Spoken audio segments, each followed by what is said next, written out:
হাত দিয়েও এর টপটা ছুতে পারছি না। সো বন্ধুরা, আমি খুবই দুঃখিত যে আমি কিছুদিন থেকে ভিডিও পোস্ট করতে পারছিলাম না, বা আপনাদের যে সমস্যাগুলো ছিল বা কোশ্চেন গুলো ছিল সেগুলো অ্যান্সারও ঠিকঠাক ভাবে দিতে পারছিলাম না, কারণ আমার একটা স্টুডিও তৈরি হচ্ছে বাড়ি থেকে একটু সরেই। আপনাদেরকে আমি সেটাও দেখাবো যদি আপনারা কমেন্ট করেন বা দেখতে চান। খুবই ছোটোর মধ্যেই, অত বড় নয়। সেখানে যা কিছু আমার ভিডিও হবে সবকিছু ওখানেই ভাবছি বানাবো, তো সেই জন্য আমি পারছিলাম না। তো এখানে আসি, আমি 2 দিন আগে একটা লুম সোলার বাইফেসিয়াল 455 ওয়াটের বাই করেছিলাম। তো অ্যামাজন থেকে বাই করেছি, বাট এটা আমি এখন আনবক্সিং করিনি। আজ আমি সেটা আনবক্সিং করব এবং এবং এর রিভিউ করার চেষ্টা করব যদি এখন সম্ভব হয়। এখন প্রায় বাজছে সন্ধ্যা 6:30, তার জন্য আমি নিয়ে এসেছি চাকু। এবার শুরু করা যাক। স্ট্রিপটা মনে হচ্ছে কেটে দিতেই হবে। আমি লক পাচ্ছিলাম না, বাট পেয়ে গেছি। তো চাকুটা এই মুহূর্তে আমি রেখে দিলাম।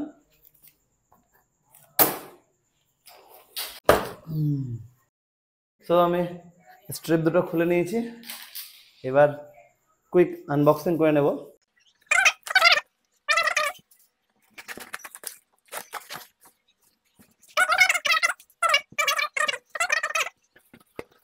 এখানে বাইফেসিয়াল 455 ওয়াটের এক জোড়া প্যানেল আছে, আপনারা এখানে দেখতে পারবেন এক জোড়া প্যানেল আছে। তো আপনারা দেখতে পেলেন এখানে এক জোড়া প্যানেল আছে।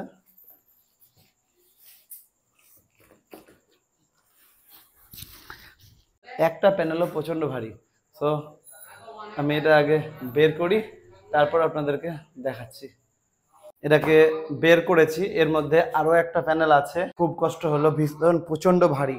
এখানে কিছু লেখা আছে, সেটা মেবি লুম সোলার থেকে লেখা আছে। এখানে আমরা দেখবো ডিটেলসে কি লেখা আছে। Product name super high efficiency solar panel, model name সার্ক 455 ওয়াট বাইফেসিয়াল, নেট কোয়ান্টিটি 1। আচ্ছা, এটার মধ্যে এক পিস আছে, এক নাম্বার 1, এবং এর ওয়েট হচ্ছে 28 কেজি। একটা প্যানেলের ওয়েট হচ্ছে 28 কেজি, এবং এর সাইজটা কত আছে সেটাও দেওয়া আছে, 30 mm, এবং কত mm টোটাল সেটআপটার সাইজটা দেওয়া আছে। এখানে এমআরপি দেখছেন, একটা প্যানেলের দাম 40,000। আর এখানে ম্যানুফ্যাকচার মান্থ ইয়ার টোটাল লেখা আছে সেপ্টেম্বর 2024। এটা 2024-এই তৈরি করা হয়েছে। এখানে বাকি কিছু লুম সোলারের কোম্পানি সব ডিটেলসটা দেওয়া আছে। সো এইটাকেও খুলতে হবে এবং দেখতে হবে। এর মধ্যে থার্মোকলের প্যাকিং আছে, সেটা আপনাদেরকে দেখাচ্ছি। এখানে এটা কিন্তু নর্মাল থার্মোকল প্যাকিং আছে, আপনারা দেখতে পাচ্ছেন। এটা নর্মাল থার্মোকল প্যাকিং আছে সোলার প্যানেলটাতে। এবার এই প্যানেলটাকে দেখি বার করতে পারি কিনা। তো বন্ধুরা, আপনারা দেখতে পাচ্ছেন আমি এই মুহূর্তে প্যানেলটাকে বের করেছি। প্যানেলটা ভীষণ বড়, বাপরে বড় আছে, শুধু বড় নয় ভীষণ ভারীও। আর এখানে দেখুন প্যাকেজিংটা কিরকম ভাবে আছে। আমি এর আগের দিন ওয়ারি সোলারের আনবক্সিং করেছিলাম, জানি না ওটা কত ভালো হয়েছিল, বাট এখানে প্যাকেজিংটা দেখুন। এখানে নর্মাল সোলা মানে থার্মোকল যেটা আপনি বলেন, এই সোলা দেওয়া আছে। এটা এটা জানি না কোনো কাজে লাগবে কিনা, বাট ঠিক আছে, যেটা দিয়েছে ওটাই ভালো। এই প্যানেলটাতে লুম সোলারের ব্র্যান্ডিং এখানে আছে, দেখতে পাচ্ছেন। আমি প্যানেলটাকে সোজা করার চেষ্টা করব একা একবার, যদি না পারি তাহলে হেল্প নিতে পারি, কিন্তু চেষ্টা করব। জয় বজরংবলী।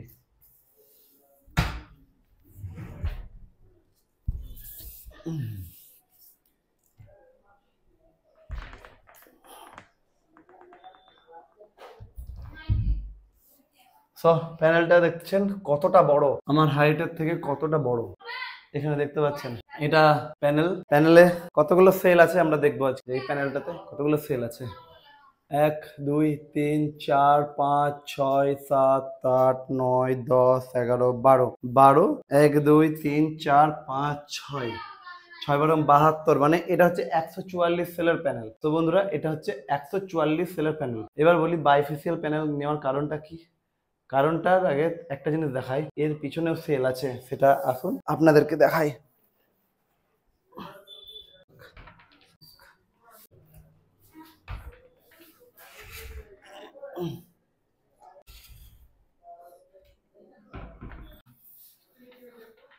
তো বন্ধুরা, এখানে দেখতে পাচ্ছেন সেম এখানেও সেল আছে, বাট এটা বাইফেসিয়াল সেল। এখানে ব্লু কালারের আপনারা দেখতে পাচ্ছেন, বাট এমনটা নয় যে এটা পলি প্যানেল, এটা নয়, এটাও মনোক্রিস্টালাইন হাফ কাটের প্যানেল, এটা বাইফেসিয়াল প্যানেল। এখানেও ঠিক সেম অপোজিট সাইডের মতোই এখানে 144টা সেল দেখতে পাচ্ছেন, 72টা ও 72টা উপরে। এখানে দেখছেন বাইপাস ডায়োড লেখা আছে।